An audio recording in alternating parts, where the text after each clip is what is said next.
My name is Edward Collins.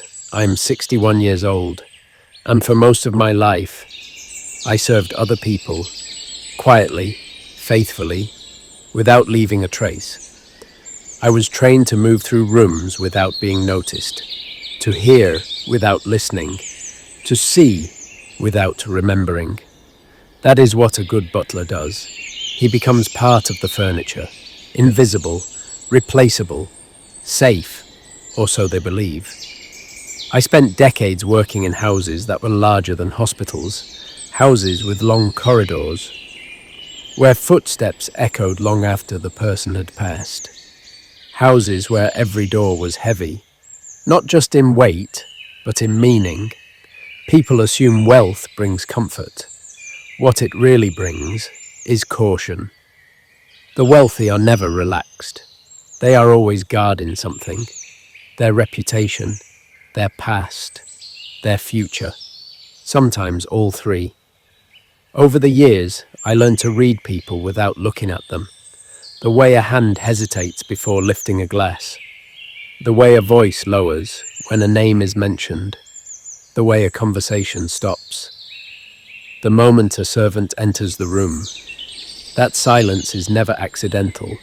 It is deliberate. And deliberate silence is dangerous. For 27 years, I served the Harrington family.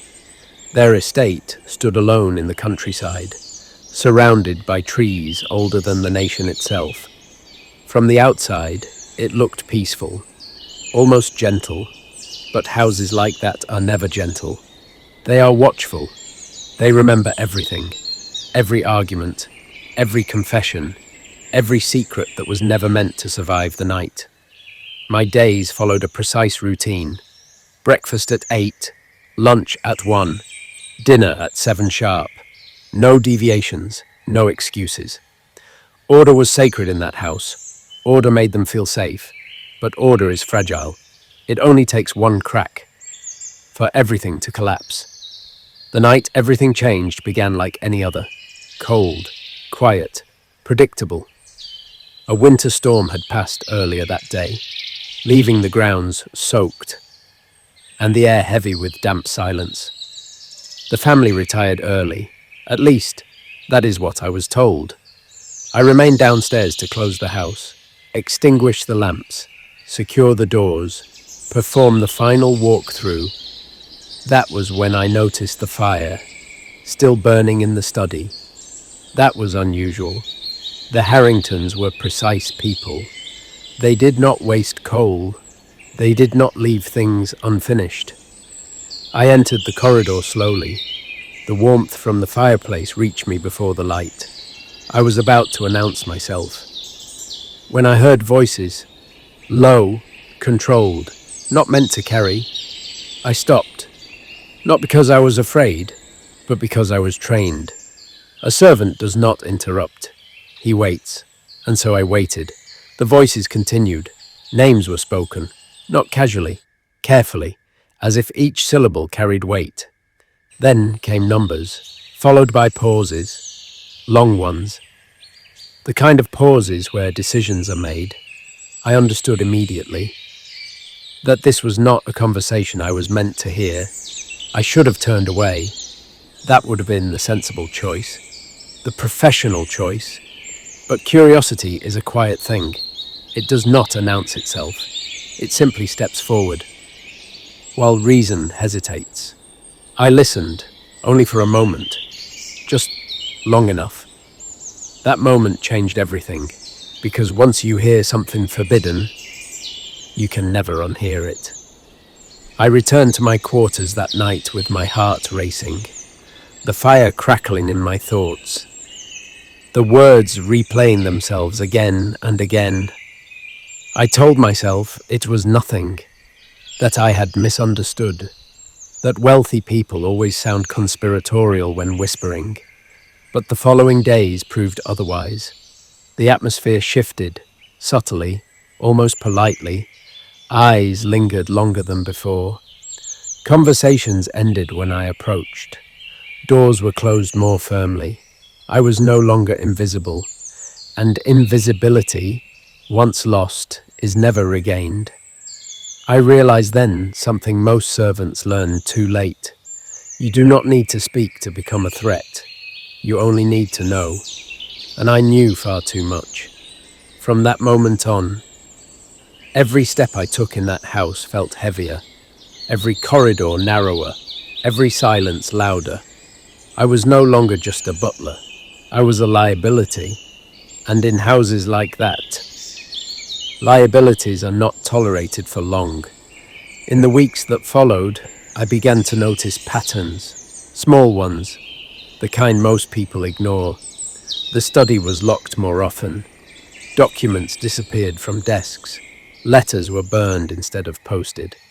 And the fire was lit almost every night. Too often, too deliberately. I was instructed to stay away from certain rooms. A request, phrased politely, but meant as an order. I obeyed. Of course I did. Obedience is muscle memory for men like me. But obedience does not erase awareness. It sharpens it. I listened more carefully. I moved more slowly. I memorized routines. Who left the house? Who returned late? Who avoided eye contact? Fear has many accents, and I had learned to recognize them all. One evening, as I polished silver in the pantry, I overheard my name, spoken softly, with concern. That is never a good sign.